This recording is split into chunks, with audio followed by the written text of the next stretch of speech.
Estás, buen día. Buenos días, Javier, Cecilia, Cristian y a toda la audiencia de Radio María. Buen día. Me decía Santiago que la semana pasada habías estado por Buenos Aires, allí en la UBA, y hay, bueno, mucha discusión, mucho debate generado por este nuevo decreto de Milei que avanza sobre los derechos de los trabajadores. Es así, tal cual lo analizaban ustedes al comienzo de la nota y lo analizaron de una manera perfecta, porque creo que hay que ver acá dos componentes. El primer componente es que es social, hacían ustedes un avance, digamos que se da dentro de una conflictividad social y laboral que va creciendo día a día, ni hablar previsional. Hemos tenido hace muy poquito, digamos, un triste episodio en la sesión que se intentó al menos tratar la moratoria previsional y que deja afuera a 247.000 mujeres en posibilidad de jubilarse que no lo van a poder hacer. Y dentro de este decreto, de este DNU, nuevamente también tenemos una cuestión jurídica acá, que es básicamente, es como una historia repetida de lo que sucedió con aquel decreto 70 del año 2023, que fue declarado inconstitucional a instancia de los sindicatos por la justicia. Como bien vos decías, Javier, este decreto extrae una parte de ese decreto y vuelve, como diciendo, vuelve la carga sobre un derecho constitucional como es el derecho a huelga, ¿no? Bien, en esto, ¿qué es lo que pretende, digamos, este decreto? Es ampliar todo aquello que son los servicios esenciales. Para que la gente lo entienda, actualmente los servicios esenciales están establecidos en una ley con las recomendaciones básicamente que realiza la Organización Internacional del Trabajo en respeto de nuestro artículo 14 bis, ¿no? Y los convenios específicamente del 89 y 98 de la OIT, donde establece como servicios esenciales aquello vinculado a la salud, la seguridad y la vida. ¿Mm? Entonces, bueno, dentro de ese contexto, legalmente, estos son los denominados servicios esenciales, es decir, los servicios sanitarios y hospitalarios, la producción y distribución de agua potable y energía eléctrica, los servicios telefónicos y el control del tráfico aéreo. Y en esto vamos a hacer nosotros que nuestra experiencia, la de ustedes como periodistas, no nos va a dejar mentir cuando se ha establecido una recomposición salarial o algo, digamos, vinculado, digamos, a estos servicios, jamás ha habido, digamos, un conflicto que ha trascendido, ¿no? Jamás hemos tenido nosotros, por el control del tráfico aéreo, imaginémonos un accidente aéreo en un contexto de huelga, jamás. Entonces, este decreto, ¿qué es lo que hace? Extiende los servicios esenciales, pero prácticamente no dejando ninguna actividad fuera. Entonces, claramente se torna como una limitación a la huelga. ¿Por qué decimos que es una limitación al derecho a la huelga? Y porque este decreto extiende y llama servicios esenciales, por ejemplo, a la industria alimenticia, a la industria de la construcción, a las actividades industriales continuas, a los servicios de radio, televisión, transporte terrestre, agrega también producción de bienes y servicios, que queda, digamos, en un amplio abanico, la producción de bienes y servicios, abarcando prácticamente toda la actividad de comercio, ¿no? Y también los servicios para la exportación, el cuidado de menores. Es decir, extiende de una manera muy amplia el concepto de servicios esenciales, en donde está establecido en nuestra legislación, en las legislaciones en el mundo, como una excepción, las amplía prácticamente, no dejando, no dejando nada fuera de lo que se puede dominar como servicios esenciales o actividades de importancia trascendental, que le llama el decreto. Dentro de esto, Javier, dentro de esto, claramente hay que advertir que, digamos, solo se puede legislar a través de un decreto y a través de esta facultad que le otorga la Constitución al presidente en circunstancias excepcionales, que no se dan las circunstancias excepcionales porque el Congreso está funcionando normalmente y, digamos, no hay una imposibilidad de, digamos, un tratamiento de una ley sobre este aspecto, ¿no? Muchas cosas a tener en cuenta, Santiago, porque claro, declara, por ejemplo, la educación servicio esencial, y todos sabemos que es un servicio esencial. pero es esencial a la hora de reclamar a los trabajadores que cumplan con su servicio. Pero a la hora de pagar con dignidad a un nivel salarial que garantice una vida digna, pareciera que la responsabilidad del Estado en ese sentido no es esencial, ¿no? O sea, es esencial trabajar, que trabajen los docentes, pero no es esencial pagarles adecuadamente o dignamente. Claro, lo mismo sucede también con el personal de salud, ¿no? Ujú. Con y ni hablar del acceso a la salud también que se ha ido restringiendo de manera considerable, ¿no? Claro. Entonces, bueno, básicamente están puestos ahí y reconocidos como esencial cuando el mismo Estado muchas veces incumple, digamos, con lo que plantea, digamos, el salario, ni hablar en relación a la canasta básica de alimentos, ¿no? Ujú. Tremendo. Santiago, ¿cómo te va? Cristian te saluda. Otro de los puntos, yo no sé si podemos avanzar, Javier, Sí, claro. que tiene que ver con el tema de la sindicalización, sobre los sindicatos. ¿Cómo es que la reforma de alguna manera también afecta o no afecta a este punto? Buena pregunta, Cristian. Mira, yo creo que estamos nosotros básicamente en vísperas de una nueva ley de reforma laboral, ¿no? Eh, no hay que hacer mucha historia, pero digamos, desde el año 2017 en adelante, que venimos con leyes en materia laboral eh, regresivas, ¿no? Todas impidiendo, digamos, el libre acceso o el libre ejercicio de los derechos de los trabajadores. Hay una ley que está empezando, digamos, a tratarse, un proyecto de ley que está empezando a tratarse en el Congreso, que también va por una modificación hacia las asociaciones sindicales, y creo que esto es lo que se pretende con este decreto, ¿no? Digamos, que digamos nosotros que es inconstitucional el decreto no significa que el gobierno no lo sepa. Claramente creo que la estrategia del gobierno es instalarlo el tema a través de decreto para que luego venga una ley, digamos, y empezar, digamos, a una negociación sobre la ley.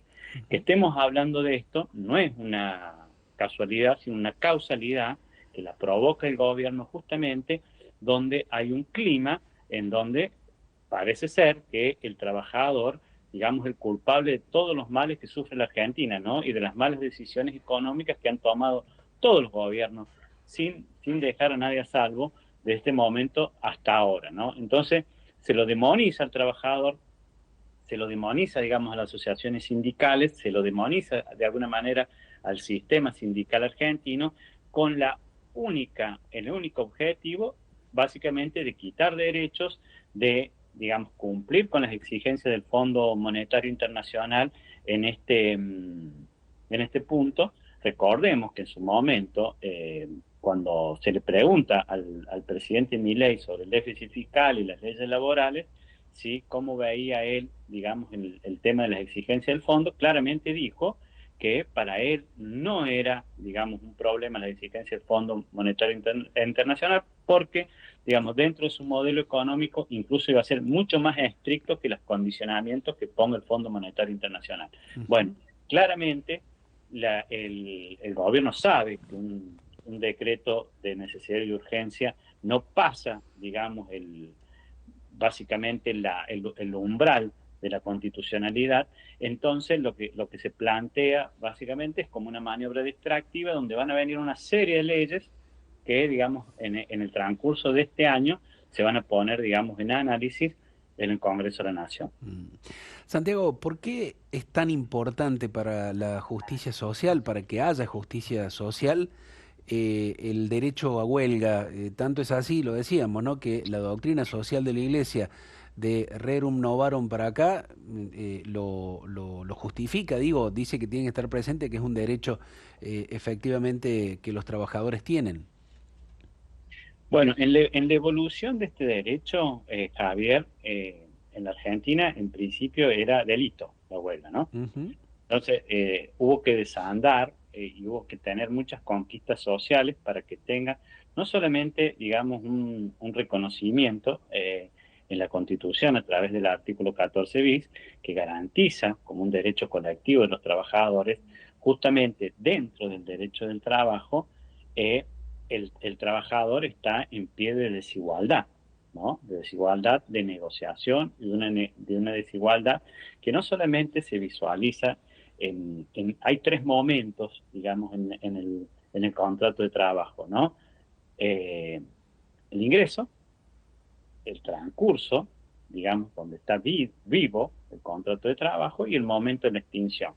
Bueno, cuando más se visualiza, de alguna manera, ese debilitamiento que tiene el trabajador en el momento de ingreso y el egreso, ¿no? En el momento de la vida misma del contrato de trabajo es donde se dan, digamos, una serie de situaciones y donde, digamos, el derecho de huelga tiene relevancia. Bueno, eso han sido conquistas sociales, si vamos nosotros a la historia de nuestra legislación, que comenzamos diciendo que era un delito posteriormente, y es uno de los derechos, digamos, que viene de alguna manera a equiparar esa simetría que hay entre el trabajador y los empleadores, ¿no? Santiago, alguien que esté a favor de estas medidas que quiere tomar o impulsar el gobierno, puede decir, bueno, pero no se elimina el derecho a huelga, se limita. Y mi pregunta viene a, ¿cómo se hace para poder encontrar el justo medio entre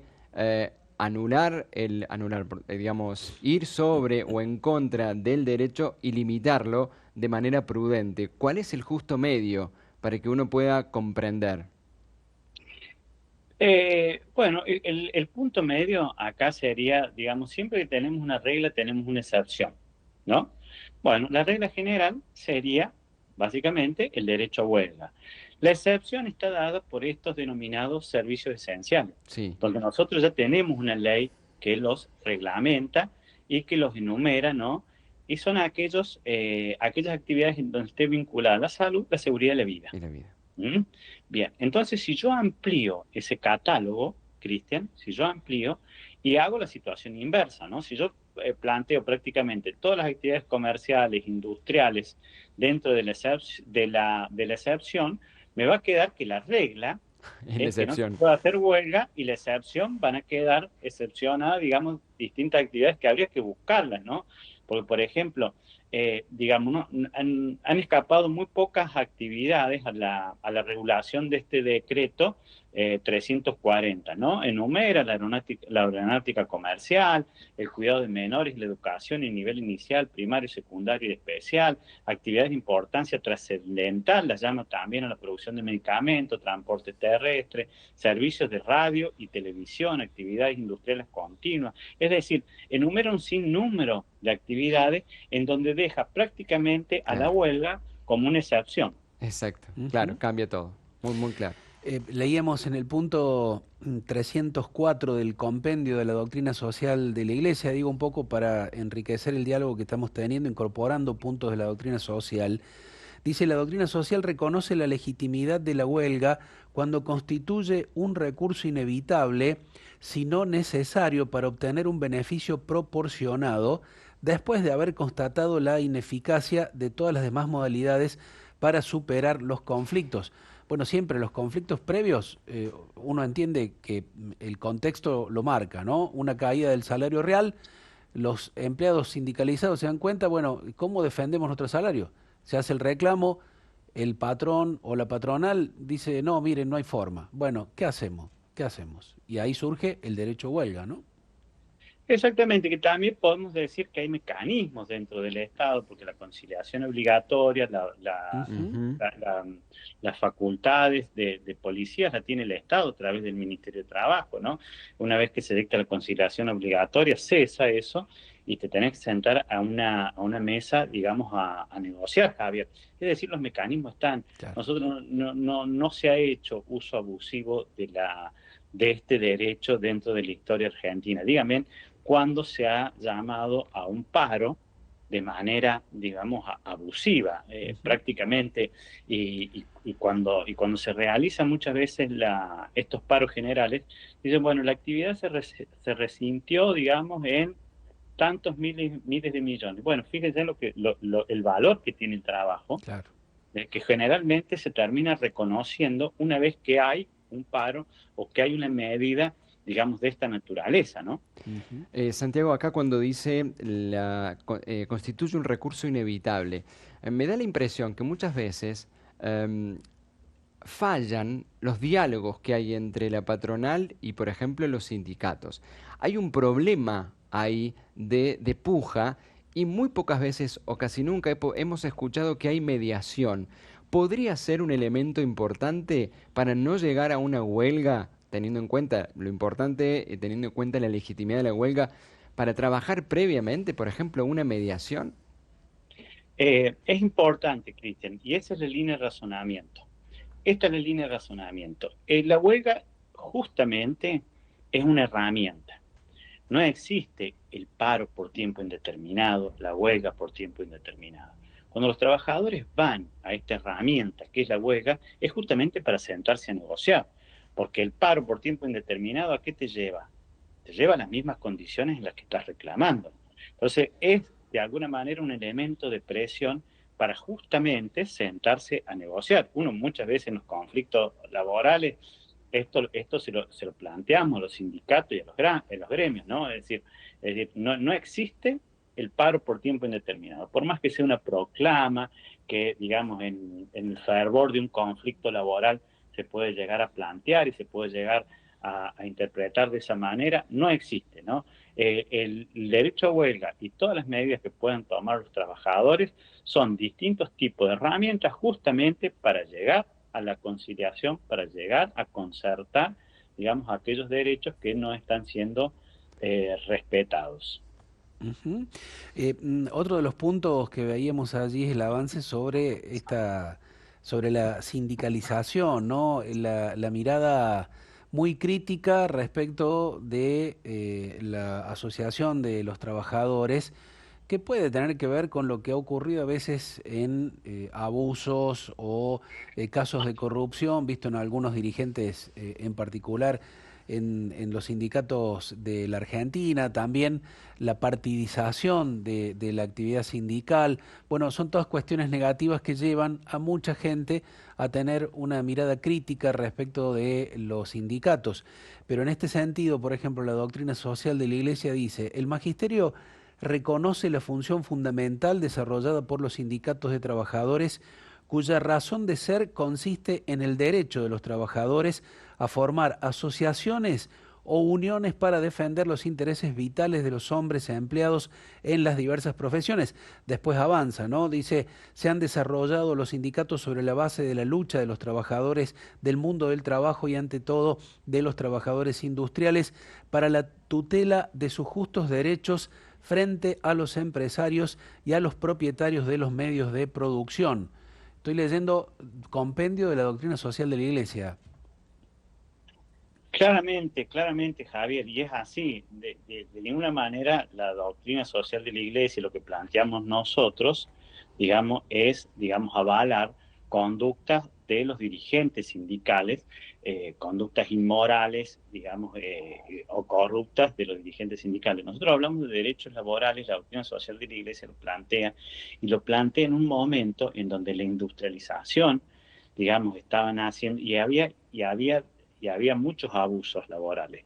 Piénsese también que en esa época recién se empezaba a incorporar la mujer, digamos, al mercado laboral, tampoco estaban reconocidos los derechos de las mujeres, digamos, hay películas, hay, digamos, como La Patagonia Rebelde, Ujú. sobre hechos históricos de luchas, digamos, sindicales y conquistas laborales que han ido de alguna manera planteándose a lo largo de nuestra historia que no podemos desconocer nosotros, ¿no?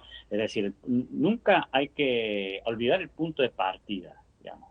Entonces, en esto, de los derechos laborales y de las conquistas laborales, nosotros hemos tenido una historia muy cruda en la Argentina, como en muchos otros países, sobre lo que fue el desconocimiento, Ujú. ¿no? Entonces, fíjese que un decreto de esta naturaleza, ni más ni menos nos hace, regresivamente nos retrotrae, digamos, a 1960, a 1950 tal vez, en donde estos derechos no estaban consagrados, ¿no?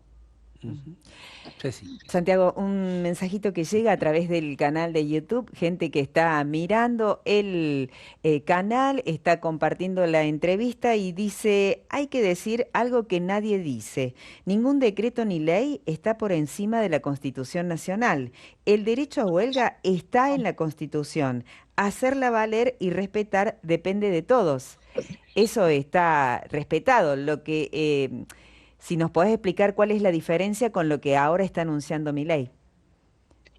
Mira, la diferencia ahí la planteamos nosotros, existe claramente un derecho reconocido a través del artículo 14 bis, los convenios internacionales suscritos por la Argentina, con el convenio 87 y el 98 de la Organización Internacional de Trabajo, también los receptan. Por ende, tenemos nosotros un derecho a nivel constitucional y supranacional también, que no se puede de alguna manera desconocer con un decreto de necesidad de urgencia. Como decíamos nosotros, el decreto primero es que no está, digamos, de alguna manera en una situación de emergencia que no se pueda realizar, digamos, por ley. Y segundo, si así existiera una ley, digamos, que no existiera un decreto que establezca, digamos, estas restricciones, porque la vamos a llamar así, restricciones del derecho de huelga, claramente sería inconstitucional.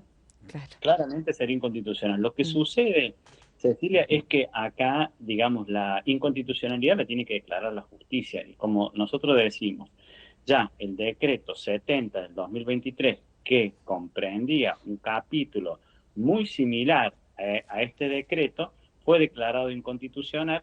El gobierno vuelve con un decreto autónomo solamente referido al decreto de huelga, va a desandar el mismo camino, es decir, va a ser declarado inconstitucional. Y no es que el gobierno no lo sepa, el gobierno lo hace como una maniobra distractiva para luego plantear leyes y justamente para que la gente confunde muchas veces, digamos, lo que son los derechos laborales, lo que es el derecho a huelga, con la conducta que nosotros no avalamos de determinados dirigentes sindicales, ¿no? Entonces, bueno, es ahí donde se mezcla todo y donde la opinión pública, digamos, se la trata de confundir. Claro. Aquí alguien más agrega otro mensajito. Me parece que un grave problema son los excesos y tremenda distorsión de los fines de los sindicatos, sindicalistas, ni qué hablar, dice legislación laboral. Bueno, por allí también creo que los sindicatos o las manifestaciones o las huelgas, por ahí donde se mezcla con la violencia, también confunde Santiago, ¿no? Exactamente, estamos nosotros, creo que lo que no hay dudas acá, Cecilia, es, digamos, el nivel de los salarios en la Argentina con relación a la canasta básica. Creo que básicamente esto se va a acrecentar, esta diferencia, digamos, y este perjuicio a los trabajadores se va a acrecentar. Entonces lo que hace el gobierno también es preparar o desalentar cualquier tipo, digamos, de manifestación de los trabajadores. Va a haber dentro de breve, digamos, en la centralidad de la discusión de la Argentina, una modificación de la ley de asociaciones sindicales y una nueva reforma laboral.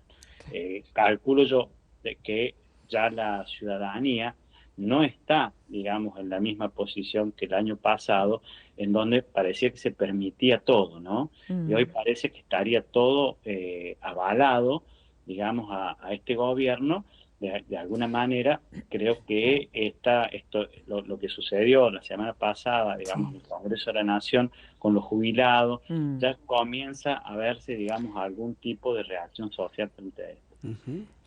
Un mensajito más que creo que cierra un poquito lo que estás diciendo, Santiago. Dice, no deberían afectarse los derechos laborales o mecanismos para el cumplimiento de las huelgas, sino crear medidas para evitar manifestaciones violentas, dejando todo arrasado a su paso, afectando la vida de los ciudadanos, cuyos derechos no son respetados en piquetes a ultranza, hasta pagando la gente para hacer número. Bueno, esto de también que la gente va tomando conocimiento de que se paga a algunos activistas o delincuentes que aprovechan y roban y destruyen, como si el resto de la población no le costara aquello que le permite vivir, entre otras terribles formas aceptadas, aplaudidas por los sindicalistas. ¿Acaso no tienen derecho los ciudadanos, por ejemplo, no los frentistas de esos lugares donde se realizan estas manifestaciones, donde se mezcla la violencia?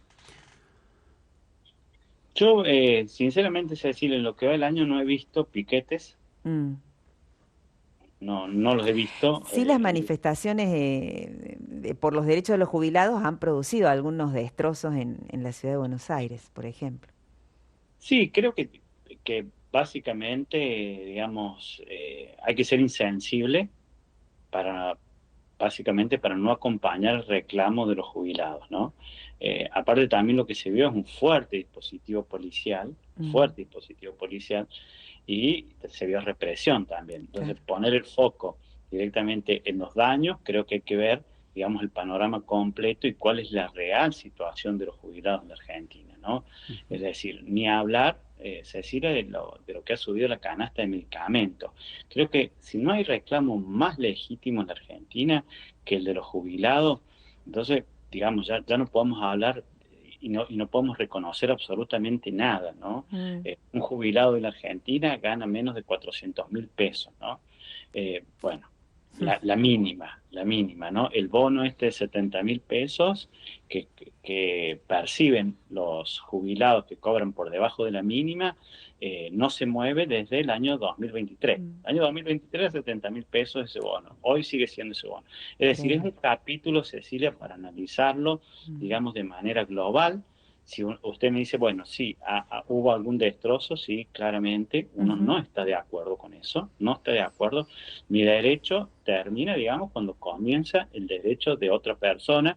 El derecho, digamos, también a manifestar es un derecho, pero no me da derecho no a cometer, digamos, ningún acto de violencia, pero tampoco le da al Estado derecho a reprimir, ¿no? Me parece que los jubilados en la Argentina no están siendo escuchados, y salarialmente, digamos, tenemos el haber jubilatorio más bajo de la región. Ujú. Tanto es así que el cardenal Rossi ha dicho, ¿no?, que estamos ante una eutanasia encubierta. Digo, los jubilados que tienen que optar entre comprar el medicamento y comer y deciden, pero no deciden libremente, sino esclavizados por lo poco que ganan, terminan solo lo que les alcanza para comer, y si es que les alcanzan, y dejan de lado los medicamentos y terminan muriéndose. Así de tremenda es la situación, que hace que todos los miércoles mucha gente vaya a reclamar y acompañar este reclamo. Y claro, se ven excesos, pero uno dice, ¿cómo no va a haber exceso cuando hay esto que se está dando, esta eutanasia encubierta, como ha dicho el cardenal Rossi? Santiago, te agradecemos muchísimo. Vamos a seguir hablando porque este es un tema que tiene, bueno, es esencial la discusión en la forma en que nos organizamos, porque tiene que ver con el trabajo humano. Todos los pontífices han, desde Rerum Novarum para acá, León XIII, a propósito del nuevo Papa, han hecho hincapié en que el trabajo es algo que dignifica a la persona humana y por lo tanto hay que cuidarlo, ¿no? Y una forma de cuidar el trabajo es pagando los salarios justos que permitan a la gente tener una vida digna. Así que te agradecemos por todo tu trabajo, por todo lo compartido aquí, que hace, lo sabemos en conciencia, hace honor a todo lo que sostiene la justicia, lo que sostiene la Constitución argentina y la doctrina social de la Iglesia. Así que gracias, Santiago, un abrazo. Muchas gracias a todos ustedes, que tengan muy